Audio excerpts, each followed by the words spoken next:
বাংলাদেশের প্রধান উপদেষ্টা ডক্টর মোহাম্মদ ইউনূস সাহেবের একটা ভিডিও ক্লিপস দেখেছি আমরা আজকে। যিনি সরকারে মদিনা এবং তার স্ত্রী আমাদের মা উম্মাহাতুল মুমিনিন হযরতে মা খাদিজাতুল কুবরা রাদিয়াল্লাহু তাআলা আনহাকে নিয়ে হাস্যরস করছিলেন। এটা জানা উচিত যে my prophet my soul, my prophet my heart, my prophet my love, আন-নাবিয়্যু আওলা বিল মুমিনিনা মিন আনফুসিহিম। আমি আমার নবীর জন্য আমার মাকে ছাড়তে পারি, ফিদাকা আবি ওয়া উম্মি ওয়া রূহি ওয়া জাসাদি, সব ছাড়তে পারি। আমি কাশিমি আল্লামা তাহিরি যখন দাঁড়িয়ে ওনার বিরুদ্ধে হয়তো বা প্রতিবাদ করব, ওনাকে নিয়ে আমাদের কোনো কঠিন জ্বালাতন নাই, কিন্তু বক্তব্য যখন রাসূলের বিরুদ্ধে যায় তখন প্রতিবাদ করব। কিন্তু বাংলাদেশের কিছু তাওহীদি জনতা, মসজিদের লুবি তারা প্রতিবাদ করবে না। এরা মসনদ চায়, এরা চেয়ার চায়, এরা সংসদ চায়, এরা দুনিয়ার ক্ষমতা চায়, কিন্তু সুন্নিরা আল্লাহর কসম রাসূলের বিরুদ্ধে কথা বলবে। স্ত্রীকে আমরা 1 তালাক 2 তালাক 3 তালাক দিব। সুন্নিরা কোনো মসনদ চায় না, সুন্নিরা চায় একটা মৃত্যুর আগ পর্যন্ত মদিনাওয়ালা গোলামীর তামান্না চাই। তাই হাত তুলে বলা ঠিক না? প্রিয় দর্শক, আপনারা এতক্ষণ শুনলেন যে হযরত মুহাম্মদ সাল্লাল্লাহু আলাইহি সাল্লামের স্ত্রী এবং হযরত মুহাম্মদ সাল্লাল্লাহু আলাইহি সাল্লামকে নিয়ে যে একটি ভিডিও ভাইরাল হয়েছে, ডক্টর ইউনূসের নিজ মুখের বক্তব্য এবং হাস্যোজ্জ্বলভাবে তিনি যখন বক্তব্যটা দিয়েছিলেন তখন তিনি হয়তোবা জানতেন না যে তিনি বাংলাদেশে, না সরি এটা বলে ভুল হবে, তিনি তো ম্যাটিকুলাস প্ল্যান করে এসছে, তিনি জানতেন, কিন্তু তিনি এটা হয়তোবা অ্যানশিওর ছিলেন না যে আজকের দিনে বাংলাদেশে যারা ধর্ম নিয়ে ব্যবসা করে, ধর্ম নিয়ে রাজনীতি করে, ধর্মভিত্তিক রাজনীতি যারা করে তাদের হাত ধরেই তিনি আজকে ক্ষমতায় আসবেন, হয়তোবা ওই মুহূর্তে তিনি অ্যানশিওর ছিলেন না। আজকে যখন এই ভিডিওটি ভাইরাল হয়েছে, জানেন তো সোশ্যাল মিডিয়ার যুগ এবং অনলাইনে যেটা ভিডিও ক্যামেরায় রেকর্ড হয়ে যায় সেটা কোনো না কোনো একটা সময় পাবলিশড হয়। সোশ্যাল মিডিয়ার যুগ, ইউটিউবের যুগ, অসংখ্য অ্যাপস আছে যেগুলোতে মানুষ ইউজ করে, নিয়মিত ভিডিও আপলোড করে। তো সেরকমই আপলোড করেছে কেউ, হয়তো কারো খারাপ লেগেছে। তো যারা সুন্নি তাদের মধ্যে একজন মাওলানার বক্তব্যটা আপনারা শুনলেন। তিনি বলেছেন যে নবী রসুলকে নিয়ে যদি কটূক্তি করা হয় বা কোনো বাজে মন্তব্য করা হয় তাহলে তারা নিজের স্ত্রীকে তালাক দিয়ে দেন তাৎক্ষণিকভাবে, বাবা মাকেও ছাড় দেন না। আপনারা দেখেছেন ইতিমধ্যে বেশ কয়েকটি চাঞ্চল্যকর ঘটনা ঘটেছে বাংলাদেশে, ভয়ানক ঘটনা ঘটেছে, যে মানে যদিও সেটা ছিল একেবারেই অনাকাঙ্ক্ষিত ঘটনা এবং ধর্ম বিদ্বেষ ছড়িয়ে কটূক্তির নামে হিন্দু ছেলে, একটা উৎসব আর একটা হচ্ছে হৃদয় পাল, দুইজনকে কটূক্তির ফাঁদে ফেলে ব্যক্তিগত উদ্দেশ্য সফল হাসিল করার জন্য তাদেরকে মারা হয় বা যখনভাবে তাদেরকে অ্যাটাক করা হয়, মব করা হয়।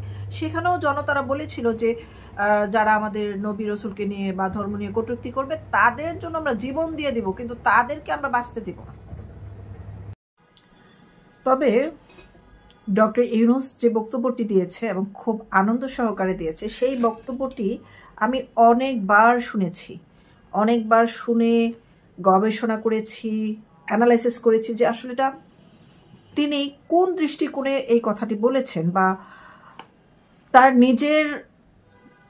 নিজের যে অবস্থান সেটাকে কোন পর্যায়ে দেখানোর চেষ্টা করেছেন, এবং তার বাংলা অনুবাদ একদম স্পষ্টত অর্থটা সঠিকভাবে তুলে ধরার জন্য আমি অ্যানালাইসিস করেছি। যদি ইংরেজিতে বলেছে অর্থ বাংলা হবে, এটাই স্বাভাবিক, বাংলা হলে সেই কথার রহস্যটা আসলে কি, আমি সেই রহস্যটা আপনাদের সামনে তুলে ধরব। প্রথমে আমি আপনাদেরকে ভিডিওটা দেখাই, ভিডিওটা আগে আপনারা দেখুন। The Prophet of Islam, he married a businesswoman.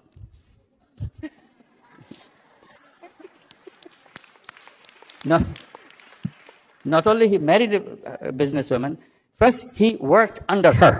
She took a job. She took a job under her. Later, he married her. I said, if you want to be a good Muslim, you have to follow the footsteps of the great Prophet. And you have to marry a businesswoman. And if you can't find one, come to us. We have plenty of them.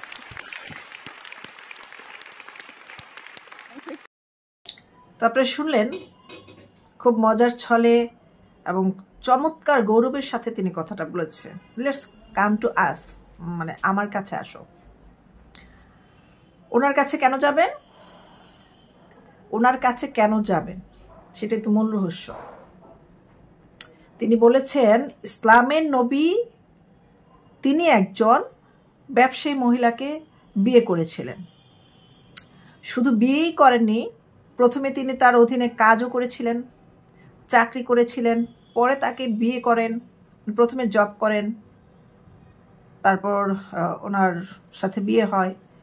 আমি বলছি যদি আপনি একজন ভালো মুসলমান হতে চান তবে আপনাকে মহান নবীর পদাঙ্ক মানে নবীর যে জীবন ধারণ সেটাকে অনুসরণ করতে হবে এবং একজন ব্যবসায়ী মহিলাকে বিয়ে করতে হবে। আর যদি একজন ব্যবসায়ী মহিলা খুঁজে না পান আমাদের কাছে আসুন, আমাদের কাছে অনেক ব্যবসায়ী মহিলা আছে। এটা কিন্তু উনি খারাপ কিছু বলেনি, তিনি এটা খারাপ কিছু বলেনি যে এখানে নবীকে ছোট করা হয়েছে, নবীর যেটা জীবনী সেটাই তুলে ধরা হয়েছে। এখন যারা এটা নিয়ে প্রতিবাদ করছেন বা হচ্ছে খারাপভাবে দেখছেন, আমি বলবো পুরো কথায় আমি কোনো খারাপ কিছু দেখি না। তিনি বরঞ্চ খারাপ যেটা করেছেন সেটা হচ্ছে নিজের যে গ্রামীণ মানে ওনার যে ঋণ এনজিও, গ্রামীণ ব্যাংক বলেন বা আরও যা যা আছে, এনজিওর মার্কেটিং করেছেন এটাতে। তো সারাদিন যারা ধর্ম ব্যবসা করে এই নবী রসুলের বক্তব্য দিয়ে, তারপরে হচ্ছে তাদের নাম দিয়ে জাল হাদিস বক্তব্য দিয়ে যে ব্যবসা করেন, তাদের বিরুদ্ধে তো আপনাদের প্রথমে প্রতিবাদ করা উচিত ছিল। আমি এই জায়গায় আপনারা যদি বলেন যে আপনি কি ডক্টর ইউনূসের পক্ষ নিচ্ছেন, আমি নিরপেক্ষ নিয়েছি, মানে ন্যায়ের পক্ষ নিয়েছি। তিনি এখানে কোনো বাজে ইঙ্গিত করেনি, কিন্তু তিনি নিজেকে যেটা বোঝানোর চেষ্টা করেছেন যে এই ধরনের ব্যবসায়ী অসংখ্য মহিলা আমার কাছে আছে, আপনারা আমার কাছে আসুন এবং অসংখ্য মানুষ আপনারা ভালো মুসলিম হতে পারবেন, নবী হতে পারবেন সেটা বলেনি, বলছেন ভালো মুসলিম হতে পারবেন। তারপরে দেখেন তিনি অসংখ্য ব্যবসায়ী মহিলাদেরকে মানে মহিলার স্রষ্টা এবং ব্যবসায়ী মহিলা, তিনি কিন্তু ডিভোর্সিও বলেননি, যেটা বলার কারণে মিজান হাজারিকে আপনারা অনেক নিয়ে ট্রোল করেছেন। যাই হোক, তো তিনি কিন্তু খারাপ কিছু বলেননি, এটা আমি আপনাদের কাছে স্পষ্ট করলাম। শুধুমাত্র মানে যেটা একটু দৃষ্টিগোচর মনে হয় সেটা হচ্ছে যে তিনি তার এনজিও গ্রামটাকে মার্কেটিং করেছেন। এবং আজকেও যেটা হয়েছে, আমাকে একটা গ্রামীণ ফোন নাম্বার থেকে ফোন দিয়েছে 2:54 দেখি যে শেখ হাসিনার নাম উঠে আছে। তো আমি 4টার দিকে দেখি, দেখার সঙ্গে সঙ্গে ফোন ব্যাক করি, দেখি ফোন ব্লক। তারপরে ট্রু কলে যাই, গিয়ে দেখি এটা গ্রামীণ ফোনের অফিসিয়াল ফোন। তো গ্রামীণ ফোন অফিসিয়াল ফোন থেকে শেখ হাসিনার নাম নিয়ে যদি মার্কেটিং করে, এই মার্কেটিং পলিসিটা যে শেখ হাসিনাকে এত ঘৃণা করে তাকে নিয়ে আবার মার্কেটিং পলিসি করে, এটার বিরুদ্ধে আমি আছি, এটার পক্ষে আমি যাব না। তবে তিনি বলেছেন আমার কাছে অসংখ্য অসংখ্য ব্যবসায়ী নারী আছে। তো তিনি যে এনজিও চালান সেখানে কিন্তু 5,000, 8,000, 7,000, 9,000, 10,000, 11, 12, 13, 14, 15, 50,000 লোন পেতে অনেক সময় লাগে। তার কাছে আগে ছোট ক্ষুদ্র ঋণ নিয়ে পরীক্ষা দিতে হয়, মানে ভালো কিনা, লেনদেন ভালো কিনা, তারপর আরেকটা কিস্তির জন্য আরেকটা অ্যামাউন্টের জন্য নেক্সটে তার কাছে আবেদন করতে পারে, তারপর আরেকটা কিস্তির জন্য নেক্সট আবেদন করতে পারে। সেটা তার যে অতীত পাস্ট লেনদেনের হিস্ট্রি যদি ভালো হয় তাহলে তারা বড় অঙ্কের, খুব বড় দেয় না, 50-এর উপরে দেয় কিনা আমি আজও শুনি নাই। কিন্তু এই ক্ষুদ্র ঋণে আমার চোখে আজ পর্যন্ত পড়ে নাই কোনো নারী ব্যবসায়ী হয়েছে, অনেক ডেভেলপ হয়েছে, আমি আজ পর্যন্ত দেখি নাই। তবে এটা দেখেছি এই ওনার কাছ থেকে উনি যখন 22 টাকা 25 টাকা 100 টাকায় 25% সুদ নিতেন বছরে, সেই সময় ওই নারীরা কিছু কিছু নারীরা কিছু কিছু মানুষের ব্যবহারের শিকার হতেন। যেমন পার্শ্ববর্তী একটা বাড়িতে 10,000 টাকা লোন নিয়েছে, তার 10,000 টাকা হবে না, তার আরও 20,000 টাকা চাই, তখন ওই অন্য কোনো নারীকে দিয়ে তারা লোন তোলাতো এবং সেই কিস্তিগুলো একসাথে দিতে না পারলে যে নারীকে তারা ব্যবহার করতো সেই নারীরা বাড়িতে এসে তার চুল ছিঁড়ে ফেলতো, ওই লোকদের মানে কাপড় খুলে উলঙ্গ করে ফেলতো। কারণ হচ্ছে গ্রামীণ ব্যাংক 1 সপ্তাহ কিস্তি দিতে না পারলে যে কোনো অজুহাত হোক সেটা মানে এক্সকিউজ গ্রহণ করা হতো না এবং ঘরের চাল খুলে নিয়ে যেত, গরু ছাগল মুরগি হাঁস যা পায় সব নিয়ে যেত। এই জায়গায় খুবই কঠোর ছিলেন এবং এই কঠোরতার কারণে আপনারা জানেন যে সারা বাংলাদেশে প্রচুর মানুষ জীবন দিয়েছে যারা সত্যিকারই দুস্থ এবং প্রাকৃতিক কারণে বা দুর্ভাগ্যজনিত কারণে কিস্তি দিতে পারেনি বা একটু সময় চেয়েছে, ভাগ্যের পরিহাসে তারা ফেসে গেছে, টাকাটা পরিশোধ করতে কষ্ট হচ্ছে, তাদেরকে কিন্তু নানাভাবে অপমান, লাঞ্ছনা, গঞ্জনা করা হয়েছে এবং বিভিন্ন সময় তাদের আত্মহননের পথ বেছে নেওয়ার যে ঘটনা সেগুলো আমরা কিন্তু নিত্যদিন দেখতে পেয়েছি। এবং এখনো যদি ইউটিউবে ঢুকি অসংখ্য এরকম ঘটনা দেখা যায়। তো সেই জায়গায় সবচেয়ে বড় প্রবলেমটা কি, যে টাকাটা দেওয়া হতো সেখান থেকে 20% টাকা কেটে রাখা হতো, তারপরে পরের সপ্তাহ থেকে কিস্তি ধরা হতো। এখন একটা মানুষ ব্যবসা শুরুই করলো না, সে কিস্তি দিবে কোথা থেকে? তারপরে আবার 25% সুদ, উচ্চ সুদ। যে মানুষটা আগেই দুর্বল ছিল সে আবার টাকা নেওয়ার পরে ব্যবসা শুরু না করে 20% দিয়ে দিল, কিন্তু সে 100%-এর সুদ বহন করলো। তারপরে আবার সুদ সহ 20% কেটে রাখতো। তারপরে আবার সেই টাকার চাপ, মানে তাদেরকে স্বাবলম্বী নয়, আরো পথে বসানোর জন্য, রক্ত শুষে খাওয়ার জন্য, একটা গৃহযুদ্ধ লাগানোর জন্য। তখন এখনের কথা আমি বলি নাই, শেখ হাসিনা ক্ষমতা আসার পরে এটা অনেকটা কমেছে, আমার চোখে তেমন পড়ে নাই, অনেকটা কমে গেছে।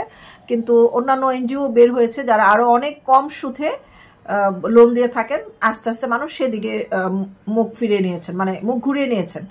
তার ডক্টর ইউনূসের এনজিও থেকে মুখ ঘুরিয়ে অন্য অন্য এনজিওতে অংশগ্রহণ করেছে এবং কম সুদে টাকা পেয়েছে, সেখান থেকে নিয়েছে। আস্তে আস্তে সেই সংকট কাটিয়ে ওঠার মতো একটা পজিশনে মানুষ এসেছিল। এবং শেখ হাসিনা সরকার যখন মধ্যম আয়ের দেশ করেছে, মানুষের কাজের জায়গা ক্ষেত্র কিন্তু বেড়ে গিয়েছিল। মানে ধরেন এই যে অনলাইনের এত সার্ভিস ভালো, এটা কেন? বঙ্গবন্ধু স্যাটেলাইটের কারণে। আগে তো এত ভালো ছিল না। তো এই ভালো থাকার কারণে কি হয়েছে? প্রচুর ব্লগার তৈরি হয়েছে, প্রচুর ইউটিউবার তৈরি হয়েছে, অনলাইন থেকে টাকা ইনকাম করতে পারে। এমন অসংখ্য উদাহরণ আছে যারা নাকি কোনো জায়গায় চাকরির জন্য অ্যাপ্লাই না করে বা কাজের জন্য না ঘুরে অনলাইন থেকে আয় করতে পেরেছে। এটা সম্পূর্ণ হচ্ছে এই বর্তমান আওয়ামী লীগ সরকারের সফলতা। তো এটা আমাকে স্বীকার করতে হবে। এখন দেখেন, ওনার এই কথা নিয়ে কিন্তু এক দল মানুষ সোশ্যাল মিডিয়াতে প্রতিবাদ জানাচ্ছে এবং সবাই জানাচ্ছে, আমি কিন্তু কোথাও জানাই নাই।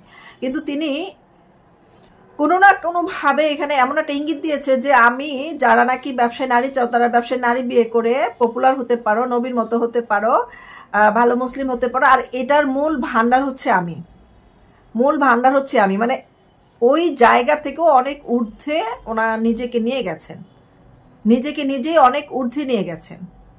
তো এই আসলে সবচেয়ে বড় রহস্য যে তিনি তার নিজেকে অনেক ঊর্ধ্বে দেখতে চেয়েছেন। এখনো পর্যন্ত তিনি তার যে যশলোভ, মানে ক্ষমতার লোভ, যশলোভ, সেটা কিন্তু ছাড়তে পারেন নাই।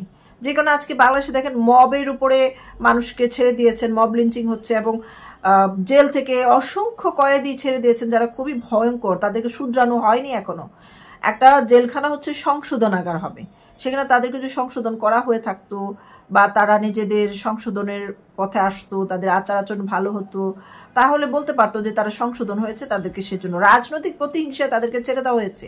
এবং এরপর আমরা কি দেখতে পেলাম? সারা দেশে সহিংসতা, গুম, খুন এখন প্রকাশ্যে হচ্ছে। আগে তো একটা রিউমার ছিল যে গুম হচ্ছে, খুন হচ্ছে, কিন্তু চোখে দেখার মতো তেমন কিছু আমরা দেখিনি। এবং যারা বের হয়ে অনেকে ইন্টারভিউ দিয়েছেন, তাদের তথ্য প্রমাণও সঠিকভাবে যাচাই করে সেভাবে শক্তিশালী কোনো এভিডেন্স পাওয়া যায়নি।